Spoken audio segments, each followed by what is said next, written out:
मतलब हर एक दिन में 19 लड़कियों की जान जाती है दहेज के चक्कर में। कहने को तो हमारा देश चांद तक जा चुका है, लेकिन उसका फायदा ही क्या। और लड़की के ऊपर बराबर हक होता है अपने माँ बाप की जायदाद का। डिवोर्स में जितनी दिक्कत हमारे देश में लड़कियों को होती है उतने लड़के को नहीं होती है। एक तरफ देश तरक्की कर रहा है, नई ऊंचाइयों पर पहुंच रहा है, बड़ी खुशी होती है। अपने हिंदुस्तानी होने पे बड़ा फक्र होता है। लेकिन दूसरी तरफ समाज के कई कड़वे सच भी हैं जिन्हें हम देखना नहीं चाहते। उनसे आंखें मिलाता हूं तो परेशान हो जाता हूं, उदास हो जाता हूं। तो नमस्कार दोस्तों, आज मैं आपसे बात करने वाला हूँ वुमेन राइट्स के ऊपर कि महिलाओं का हमारे देश में क्या अधिकार होना चाहिए और उन्हें वो अधिकार मिलता क्यों नहीं, और उनके साथ इतना जुर्म होता क्यों, और वो जुर्म करता कौन है। आखिरकार वो जुर्म आप और हम जैसे लोग ही करते हैं। सबसे पहला है जिसमें से डाउरी डेथ ऑफ वुमेन। मतलब आज भी हमारे देश में दहेज को लेकर लोगों की जाने जाती हैं। ऐसा रिकॉर्ड्स में आया है कि हर साल लगभग 7,000 लड़कियों की जान चली जाती है डाउरी के चक्कर, दहेज के चक्कर में। मतलब हर एक दिन में 19 लड़कियों की जान जाती है दहेज के चक्कर में, जो चीज़ लेना भी बैन है और देना भी बैन है, और जिसके चक्कर में हमारे देश में लगभग 70,000 केस पेंडिंग पड़े हुए हैं। हमारी पुलिस की रिकॉर्ड में ये आया है कि वो खाली दहेज के खाली 2% केस ही सॉल्व करती है, बाकी सब वो पता नहीं कैसे निपटा देती है, लेकिन क्लियर हो जाता है। समझ रहे हो कैसे। कहने को तो हमारा देश चांद तक जा चुका है, लेकिन उसका फायदा ही क्या कि अगर हमारे देश की महिलाएं 6 बजे के बाद घर से बाहर निकलने में ही घबराएं या फिर अपने साथ किसी को लेके जाना पड़े, तो उसका कुछ फायदा है चांद पे जाने का।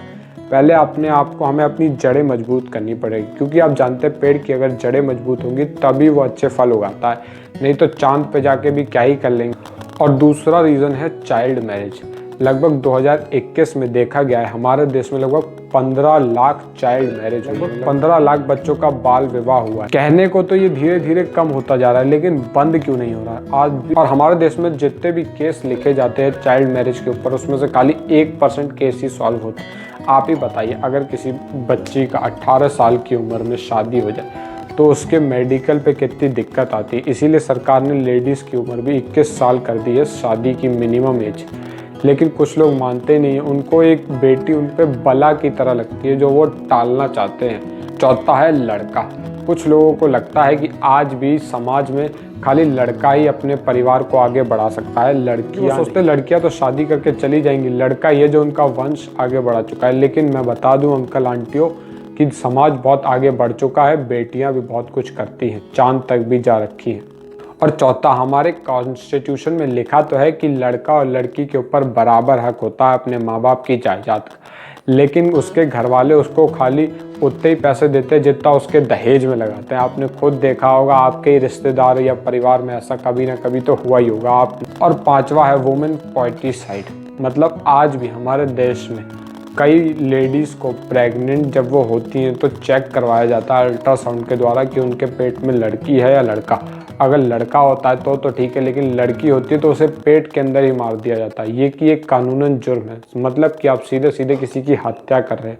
इसके ऊपर सरकार ने नियम भी बनाए, लेकिन आज भी कुछ अनपढ़ गंवार लोग हैं जो ये करते हैं। और ऐसे ही नहीं जाने कितने रीजंस हैं हमारे देश में। चाहे गर्ल्स की एजुकेशन को ले लो कि अगर घर में 2 बच्चे हैं, एक लड़का और लड़की है, और अगर माँ बाप एक ही की पढ़ाई को अफोर्ड कर सकते हैं तो वो लड़के को ही पढ़ाते हैं, लड़कियों को क्यों नहीं। मैं जैसे आप मान लो डिवोर्स में जितनी दिक्कत हमारे देश में लड़कियों को होती है उतने लड़के को नहीं होती है। आखिरी में मैं यही कहना चाहूँगा कि अगर आप चैनल पे नए हो तो चैनल को सब्सक्राइब करके मत भूलना, और अगर आपको वीडियो अच्छी लगी हो तो लाइक कर देना और आप दोस्तों के साथ शेयर कर देना, ताकि वो ये काम होते हुए ना देख सके और इसके ऊपर तुरंत एक्शन ले।